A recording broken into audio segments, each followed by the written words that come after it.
Hello student, कैसे हैं आप। नेक्सस एजुकेशन पॉइंट में आपका स्वागत है। हम हाजिर एक नई वीडियो के साथ। आज हम बात करेंगे एमपीएससी 001 भारत और विश्व इग्नू यूनिवर्सिटी। टॉपिक है भारत विदेश नीति तैयार करने की प्रक्रिया में सामाजिक समूह और व्यापारिक समूह की भूमिका। तो बच्चों यहाँ पर ध्यान से क्वेश्चन समझिएगा कि क्वेश्चन आता है विदेश नीति के संबंध में, या तो सामाजिक समूह अगर आता है तो सामाजिक समूह के पॉइंट्स लिख देना। अगर व्यापारिक क्वेश्चन आता है सामाजिक और व्यापारिक समूह की भूमिका, तो आप इस जो आंसर मैं आपको अभी समझाऊंगा, इस पूरे आंसर को आप यहाँ पर एग्जाम में जाकर लिख दीजिएगा। अगर आता है विदेश नीति के संबंध में व्यापारिक समूह, तो केवल व्यापारिक समूह के पॉइंटों को आप क्लियर कर लीजिएगा। नहीं तो अगर सामाजिक और व्यापारिक समूह अगर लिखो तो ये क्वेश्चन के जो आंसर होगा वो लंबा हो जाएगा। आपको 2 घंटे का क्वेश्चन, 2 घंटे में पेपर करना है, और 2 घंटे के पेपर के हिसाब से 5 पेज, यानी आगे पीछे का अगर हम बात करें तो 5 पेज और सिंगल सिंगल के 2.5 से 3 पेज आपको एक क्वेश्चन में देने होंगे। तो आपके पास शॉर्ट टाइम है, तो इसलिए शॉर्ट तरीके से आप आंसर करिएगा। चलिए बात करते हैं कि विदेश नीति तैयार करने में सामाजिक और व्यापारिक समूह की क्या भूमिका है।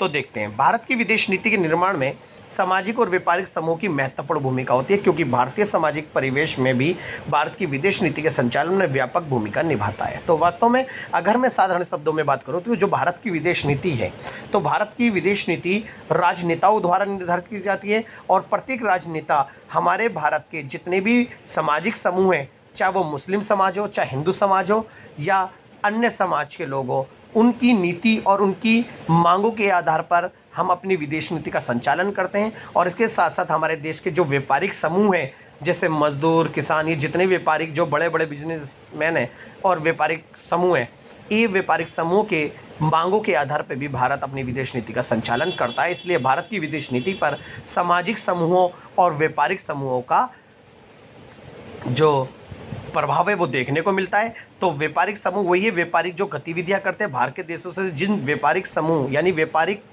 जो समूह हैं, उनका अगर किसी देश से हित होता है और उन्हें लगता है कि हमारा व्यापार इस देश से हमें लाभ प्राप्त हो रहा है, तो भारत की राजनीति पर प्रभाव डाला जाता है, ताकि उस देश से हम अपनी विदेश नीति तेजी से और अच्छी बना सकें। भारत एक धर्मनिरपेक्ष राज्य है, क्योंकि भारत में विभिन्न धर्मों की प्रधानता पाई जाती है, और भारत की विदेश नीति के निर्धारण में मुस्लिम संप्रदाय महत्वपूर्ण भूमिका निभाते हैं। भारत में मुस्लिम आबादी लगभग 12% है। अगर मैं वर्तमान समय की बात करूं तो हमारी लगभग 30% मुस्लिम आबादी है। तो हमारी भारत की विदेश नीति में हमारे जो समाज में विभिन्न धर्मों के लोग रहते हैं, और सभी धर्मों की विचारधारा, सभी सामाजिक समुदाय के विचारधारा के अनुसार हमारी भारत के देशों से विदेश नीति का संचालन होता है। फलस्वरूप आधुनिक युग में भूमंडलीकरण को बढ़ावा दिया जा रहा है। ऐसे में वही देश उन देशों पर अपना प्रभाव स्थापित कर सकता है जो अपनी विदेश नीति का निर्माण वर्तमान परिस्थितियों के अनुरूप करता है। अतः देश के विकास और प्रभाव को बढ़ाने में विदेश नीति महत्वपूर्ण होती है। तो आधुनिक युग में भूमंडलीकरण, वैश्वीकरण का दौर बढ़ रहा है, और प्रत्येक देश एक दूसरे से पूंजी निवेश को बढ़ावा दे रहे हैं। तो आज वर्तमान राजनीति में अगर हम बात करें कि कोई भी देश अपनी विदेश नीति का संचालन जब भी कर सकता है जब वो वर्तमान की राजनीति को ध्यान में रखकर अपनी विदेश नीति बनाए। अतः भारतीय विदेश नीति के निर्माण में मुस्लिम संप्रदाय की भूमिका को निम्नलिखित प्रकार से स्पष्ट कर सकते हैं। तो चलिए देखते हैं कि भारतीय विदेश नीति में सामाजिक समूह मुस्लिम समाज की क्या भूमिका है। भारत ने जब इजराइल से संबंध स्थापित करने चाहे तब भारतीय मुसलमानों ने इसका विरोध किया। इस कारण भारत इजराइल से अच्छे संबंध स्थापित करने में आगे नहीं बढ़ पाया। क्यों? क्योंकि इजराइल जो है यहूदी देश है, और वहाँ पर मुस्लिम आबादी बहुत है। तो इसलिए अगर भारत इजराइल से संबंध बनाता है तो इजराइल जो होता है वो मुस्लिम समाज का विरोधी है। इसलिए भारत की विदेश नीति जो है मुस्लिम समाज की मांगों के अनुसार बनती है। इसलिए भारत और इजराइल के संबंध ज़्यादा अच्छे नहीं बन पाए।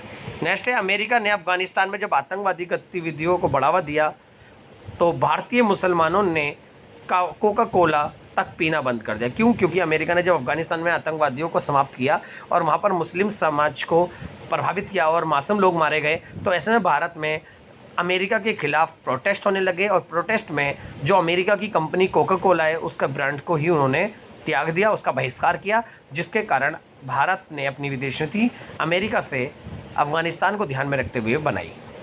नेक्स्ट है, अमेरिका ने जब 2003 में इराक पर आक्रमण किया तो भारतीय मुसलमानों ने इसका विरोध किया, क्योंकि मुस्लिम समाज इराक समाज का समर्थन करता है, क्योंकि इराक में अधिकतर बहुल मुस्लिम समाज है, वहाँ पर मुसलमान ही देश है और वहाँ पर मुसलमान ज़्यादा निवास करते हैं, इसलिए इसकी उनके समर्थन में भारतीय मुसलमानों ने अमेरिका के खिलाफ प्रोटेस्ट किया और इसके कारण भारतीय विदेश नीति जो थी प्रभावित हो गई। फिर नेक्स्ट है, भारतीय प्रधानमंत्री के विशेष सलाहकार ब्रिजेश मिश्रा ने अमेरिका में यहूदी संप्रदाय को संबोधित करते हुए कहा कि भारत और इजराइल दोनों देश मिलकर आतंकवाद के में लड़ेंगे। तो इस समाचार को सुनते ही मुंबई की एक मुस्लिम संस्था ने आलोचना करते हुए कहा कि जो देश स्वयं आतंकवादी है वे आतंकवाद को समाप्त करने में मदद क्यों करेगा। यानी इसका मतलब इजराइल की बात करी कि इजराइल आतंकवादी गतिविधियों को बढ़ावा देता है, इसलिए भारत की विदेश नीति यहाँ पर प्रभावित हुई और हमारे बाहर के देशों से संबंध भी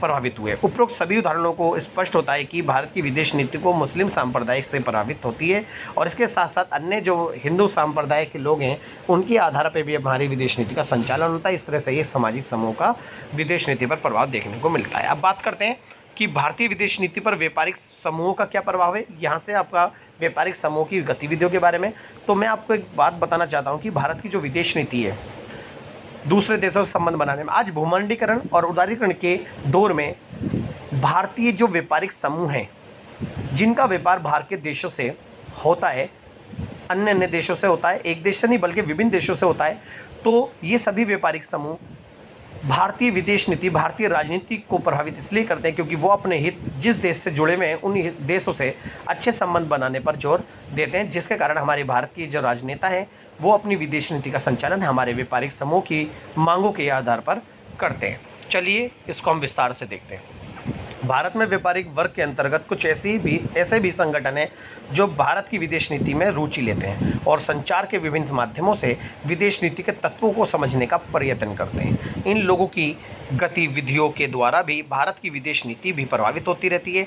ये लोग चाहते हैं कि भारत का विभिन्न देशों से संबंध अच्छा रहे और विभिन्न देशों से व्यापार करने की शांतिपूर्ण सुविधा प्राप्त हो। तो इन्होंने बोला कि भारत का अगर संबंध विश्व के देशों से अच्छे बने रहेंगे तो हमारे को उन अन्य देशों, विश्व के अन्य देशों से व्यापार करने में शांतिपूर्ण तरीके से मदद मिलेगी। इसलिए भारत जो है अपनी विदेश नीति का संचालन व्यापारिक समूह को ध्यान में रखकर करता है। पहला पॉइंट है, भारत के व्यापारिक समूह यानी व्यापारिक वर्ग भारत पाकिस्तान, भारत नेपाल और भारत श्रीलंका के बीच अच्छे संबंधों की उम्मीद करते हैं, इसलिए व्यापारिक समूह भारतीय विदेश नीति को प्रभावित करते हैं। क्यों? क्योंकि भारत के जो बहुत सारे व्यापारिक समूह हैं उनका व्यापार पाकिस्तान, नेपाल और श्रीलंका से अधिक मात्रा में होता है, इसलिए इन देशों से अच्छे संबंध बनाने की पहल पर भारत के नेताओं पर दबाव डालते हैं, जिससे भारत की विदेश नीति इन व्यापारिक समूह की मांगों पर बनती है। फिर नेक्स्ट है, भारत में व्यापारियों का एक संगठन भारतीय वाणिज्य एवं व्यापार मंडल परिसंघ है। यानी भारत के अंदर व्यापारियों का एक बहुत बड़ा वाणिज्य एवं व्यापार मंडल बनाया गया है जो हमेशा सरकार के साथ व्यापार और वाणिज्य संबंधी विषयों पर विचार विमर्श करता रहता है और मधुर संबंध बनाने की अहम भूमिका निभाता है। और ये जो व्यापार वाणिज्य जो आयोग है ये सरकार को अन्य देशों से अच्छे संबंध बनाने की विदेश नीति पर दबाव डालता रहता है। भारत का व्यापारिक वर्ग सभी राजनीतिक दलों से घनिष्ठ संबंध रखता है और सभी दलों को चुनाव में चंदा भी देते हैं। आपको पता है जो बड़े बड़े व्यापारिक दल हैं, व्यापारिक समूह हैं, ये राजनीति में जो राजनीतिक दलों उन्हें चंदा भी देते हैं ताकि उन्हें उनका ये मानना होता है कि अगर ये दल अगर चुनाव में जीत जाता है तो ये सरकार बनने के बाद ये हमारे हितों के लिए और दूसरे देशों से अच्छे संबंध बनाने के लिए पहल करेगा,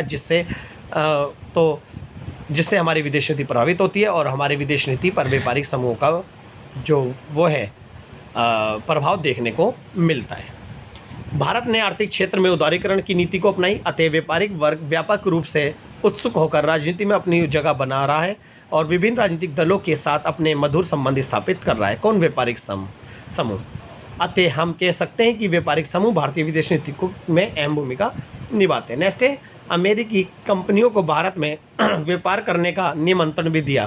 फलस्वरूप कोका कोला और फोर्ड आदि कंपनियों ने भारत में वाणिज्य व्यवसाय करना आरंभ किया। इस प्रयोग में भारतीय व्यापारियों की व्यापक सहयोगिता थी। इससे स्पष्ट होता है कि भारत की विदेश नीति को प्रभावित करने में भारत के व्यापारिक दबाव समूह की महत्वपूर्ण भूमिका होती है। नेक्स्ट पॉइंट है, व्यापारिक समूह और संगठन हमेशा सरकार पर इस बात के लिए दबाव डालते हैं कि विभिन्न देशों के संबंध मधुर किए जाए और व्यापारिक विकास संबंधी समझौता करके आयात निर्यात को बढ़ावा दिया जाए। जो बड़े बड़े जो व्यापारिक समूह हैं वो भारत की विदेश नीति को प्रभावित करते हैं और भारत के सरकार पर ये दबाव डालते हैं कि भारत का विश्व के अन्य देशों से अच्छे संबंध बने और हमारे जो आयात और निर्यात है और हमारा व्यापार तेजी से बिना किसी रोक टोक के बढ़ता जाए, इसलिए विदेश नीति हमारी निर्धारित की जाती है। ऐसा करने से संबंध में मधुरता आएगी और संबंधों का विकास होगा।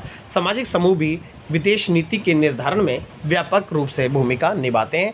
तो बच्चों, हमारी विदेश नीति को व्यापारिक समूह भूमिका महत्वपूर्ण प्रभाव पड़ता है और हमारे व्यापारिक समूह के जो बड़े बड़े उद्योगपति है, व्यापारिक समूह हैं, वो दूसरे देशों से खुलकर व्यापार करते हैं। इसलिए उन देशों से हमारे संबंध ना बिगड़े, इसलिए उनका व्यापार ना रुके, इसलिए वो भारतीय विदेश नीति को प्रभावित करते हैं और सरकार पर दबाव डालते हैं उन देशों से अच्छे संबंध बनाने के लिए। इस व्यापारिक समूह के माध्यम से विश्व में शांति व्यवस्था और सुरक्षा बनी रहती है, क्योंकि विश्व के सारे देशों का हित एक दूसरे के देशों से जुड़ जाता है। यहाँ पर परस्परता निर्भरता सिद्धांत जो उपागम है वो पूरा होता है। इस आधार पर ये आप क्वेश्चन कर लीजिएगा, मोस्ट वेरी इंपॉर्टेंट क्वेश्चन है। अगर आपको हमारी वीडियो अच्छी लगी हो तो हमारे चैनल को सब्सक्राइब करें, लाइक कमेंट शेयर करना ना भूलें।